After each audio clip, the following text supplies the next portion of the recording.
ہفتے سے شروع ہونے والی جنگ اسرائیل، امریکہ اور ایران کی ایک نئے مرحلے میں داخل ہو گئی ہے اور اب ہائپرسونک میزائلوں کا استعمال ایران سے کیے جانے کا دعویٰ اور تل ابیب میں اپنے اہداف کو نشانہ بنانے کے دعوے سامنے آ رہے ہیں۔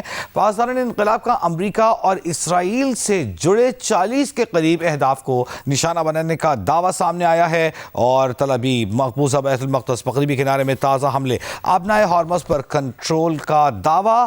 آبنائے ہرمز میں ایرانی وارننگز کو نظر انداز کرنے والے 10 سے زائد ٹرمینلز کو، آئل ٹینکرز کو نشانہ بنایا گیا ہے۔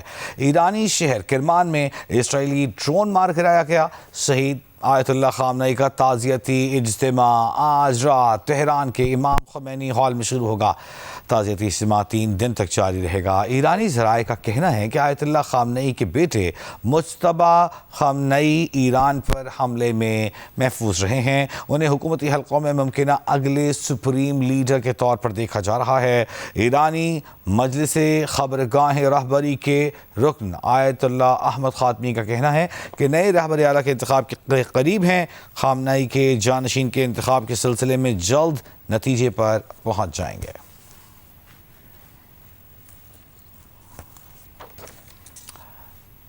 اور 2 دن پہلے ہم نے آپ کو خبر دی تھی کہ سعودی عرب میں آئل ریفائنری، بلکہ دنیا کی سب سے بڑی آئل ریفائنری آرامکو کی راس تنورہ ریفائنری پر حملے کی کوشش کی گئی، اور سعودی دفاعی ترجمان کا بھی کہنا ہے کہ ابتدائی معلومات کے مطابق راس تنورہ پر ڈرون حملے کی کوشش کی گئی تھی جس میں کسی نقصان کی اطلاع نہیں ملی۔ سعودی کابینہ کا کہنا ہے کہ سعودی عرب بزدلانہ حملوں کے بعد ایرانی جارحیت کا جواب دینے کا مکمل حق محفوظ رکھتا ہے۔ ولی عہد شہزادہ محمد بن سلمان نے ویڈیو لنک کے ذریعے کابینہ اجلاس کی صدارت کی اور کابینہ نے خطے کی صورتحال، علاقائی اور بین الاقوامی سلامتی و استحکام پر اثرات کا جائزہ لیا۔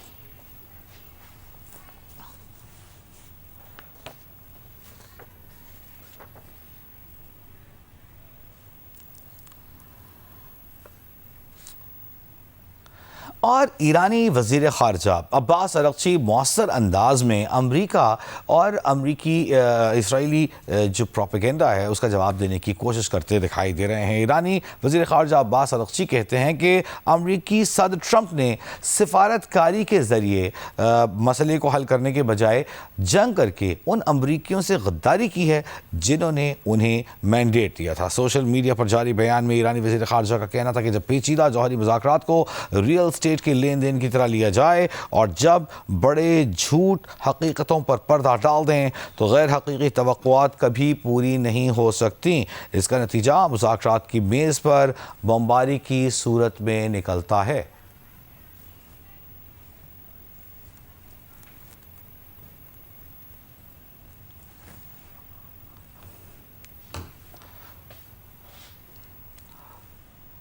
اور ایران کے اوپر کیے جانے والے اسرائیلی اور امریکی حملوں کے بعد ہفتے کے روز یہ حملے شروع ہوئے اور جوابی کارروائیوں کا سلسلہ جاری ہے۔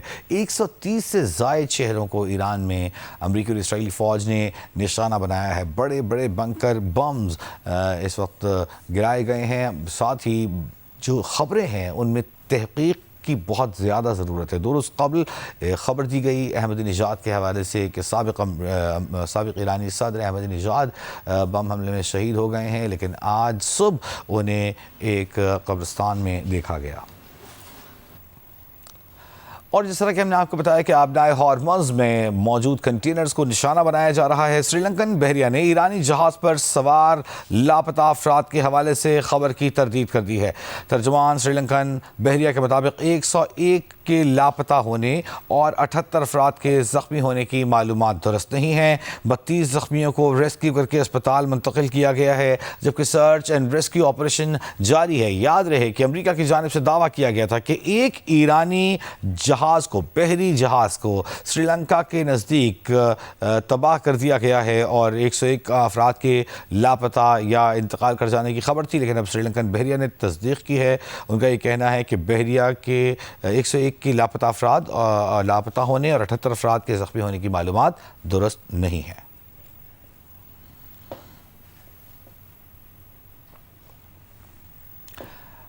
یہی نہیں، خطے میں ایران کے نزدیک سمجھے جانے والے دھڑے بھی اب کارروائی کر رہے ہیں۔ عراق کی اگر بات کریں تو عراق میں ایران نواز ملیشیا نے امریکی اڈوں پر حملے کیے ہیں اور ان ڈرون حملوں کی ویڈیوز جاری کی ہیں۔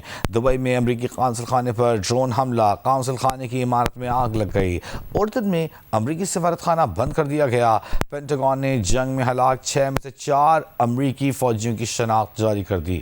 فوجی اتوار کو کویت میں امریکی فوجی تنصیب پر ڈرون حملے میں مارے گئے تھے۔ کویت میں 11 سالہ لڑکی میزائل کا ملبہ گرنے سے جاں بحق ہو گئی۔ عراق کے شہر اربیل میں امریکی فوجی اڈے اور ہوٹل پر ڈرون حملے، بغداد انٹرنیشنل ایئرپورٹ کے قریب ایک ڈرون کو مار گرایا گیا۔